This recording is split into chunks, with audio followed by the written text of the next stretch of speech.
Priority scheduling and operating systems. Understanding how priorities affect process execution. Presented by Adrian Yarito, yours truly. What is priority scheduling? Definition. Priority scheduling is a CPU scheduling algorithm where each process is assigned a priority, and the CPU is allocated their process with the highest priority. Priority value can be either static, assigned during creation, or dynamic, changes during execution. Lower number, high priority. For example, priority 1 is greater than priority 5.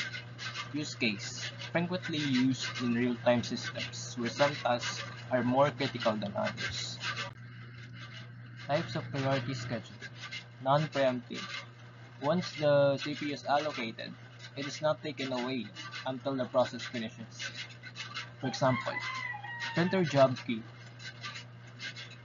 A running job won't stop even if a higher priority job arrives. Preemptive.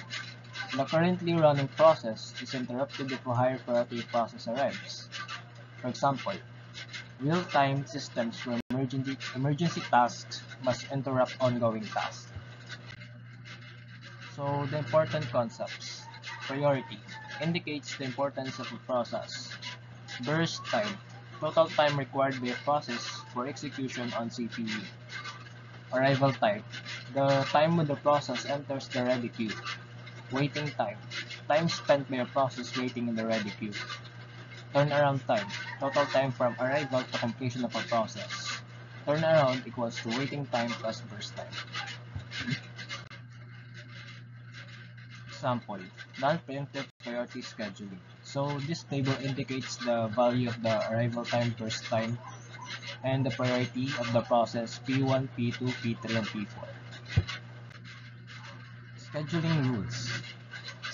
Select the process with the highest priority, lowest number. In case of same priority, use first come first served method. Process execution order.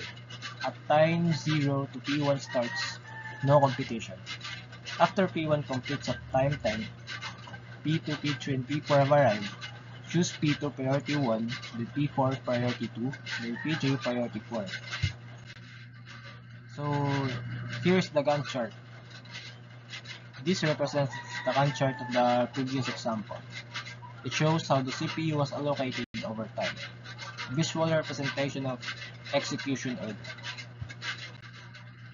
Calculation of waiting time and turnaround time.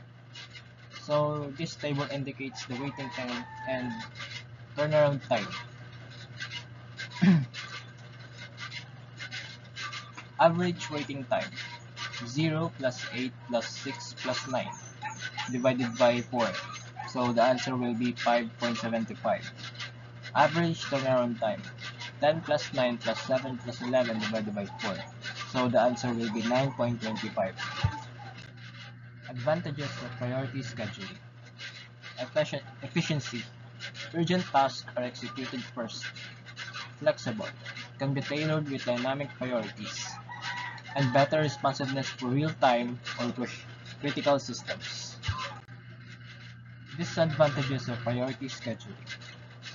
Starvation. Low priority processes may never get CPU time if high priority processes keep arriving. Complex implementation, especially when using dynamic priorities, requires aging. Aging increases the priority of waiting processes over time to avoid starvation. Aging technique to prevent starvation. Definition. Gradually increase the priority of a process the longer it waits the queue. Purpose. It ensures that all processes will eventually be executed. For example, every 5 time units waiting, decrease priority value by 1. Real-world applications. Emergency systems, for example, hospitals. Embedded systems, for example, smartwatches, car ECUs. Operating system task managers. Game loop task where rendering has higher priority than background music loading. Conclusion. Priority scheduling is crucial in environments with tasks of varying importance. Selecting preemptive or non-preemptive depends on system needs. While powerful, it must be carefully managed to avoid starvation. that's it. Thank you.